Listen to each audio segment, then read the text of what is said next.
Hi, I'm Julian Esparza, and welcome to Studio M, your McKinney ISD talk show. On today's show, we'll learn about autism awareness. Then, we'll celebrate 10 years of education with Minshew Elementary. And finally, we'll sit down with some of the students who helped create McKinney High's latest lip dub. Stick around for those guests, all next on Studio M.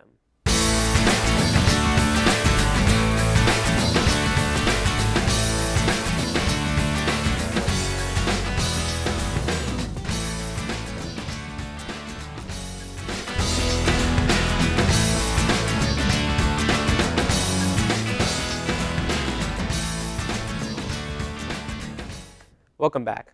As I said before, my name is Julian Esparza, and you might not recognize me because for the show, usually I'm in the back directing and not hosting, but we're switching things up today. I'm a sophomore at McKinney North High School. I'm involved in broadcast journalism and all that fun stuff. And we've got a great show for you guys today, so let's get started with our first guest. Autism affects 1 out of every 68 children born in the United States. April serves as National Autism Awareness Month and provides special opportunities to learn more about this complex developmental disability. Joining me today to talk more about autism awareness is McKinney High special education teacher, Shelly Kramer. Welcome, thanks for being on today. Thanks for having me. Okay, first of all, tell us about yourself. Like, what's your name, where do you work, and how long have you worked there? Well, my name's Shelly Kramer, and I'm a special ed teacher at McKinney High School, and I teach a structured teach classroom, which means I teach students with autism. I also happen to be the proud parent of a 16-year-old with Asperger's syndrome, which is on the autism spectrum, which means I'm also a parent of a child with autism. All right, and so for the disease of autism, how does it affect those who have it? Well, autism is pretty complex, as you said. It is a neurobiological disorder, and basically it affects one's ability to learn language and communicate effectively. It also affects how someone might develop social relationships and interact appropriately with others. And then it also may cause some sensory issues and behavior difficulties. Okay, and is there a cure for autism? Right now, there's no known cure for autism. The theories behind the cause are even unknown. There's many theories behind that. There are many research-based strategies that parents can use to help improve the quality of life for their child with autism, but right now there is no known cure. Mm-hmm. And have you seen an increase in students with autism over the past couple of years? Not necessarily students at McKinney High, but just students in general. Well, actually, parents actually research across the United States for programs for children with autism, and McKinney is well known. So many parents move to McKinney just for the programming here. And as you said, right now the CDC just came out in March with an incident report that said that there's 1 in 68 children affected with autism now.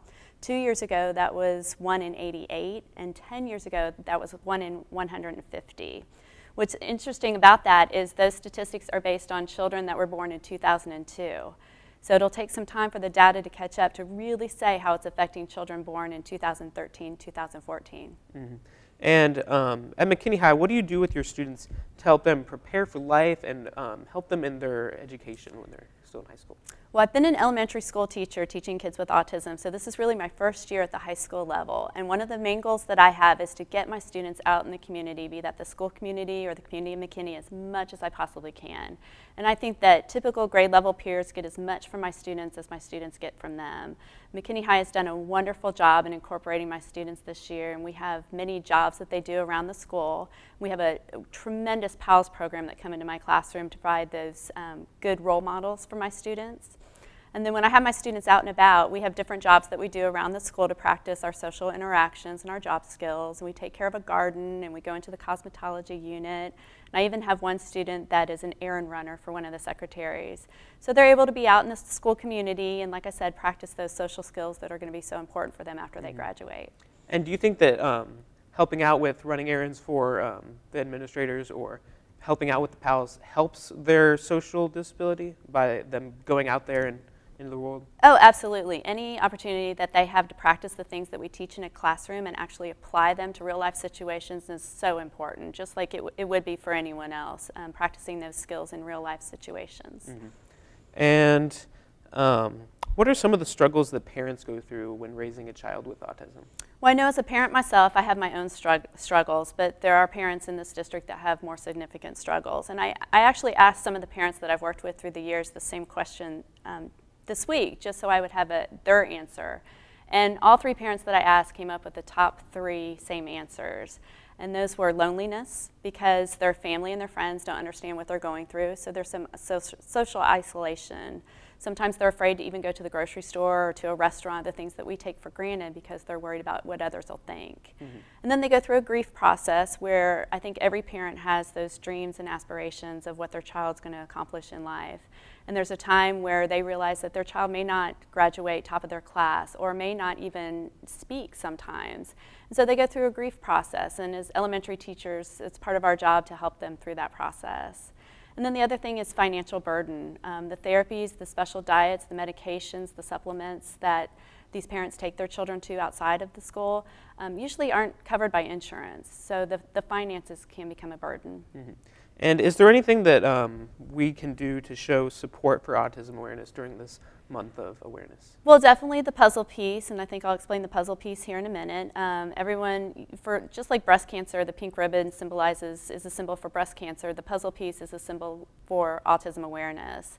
And Autism Speaks does a big, what they call, Light It Up Blue campaign. And so wear blue, show your support. If someone asks you what it's about, tell them.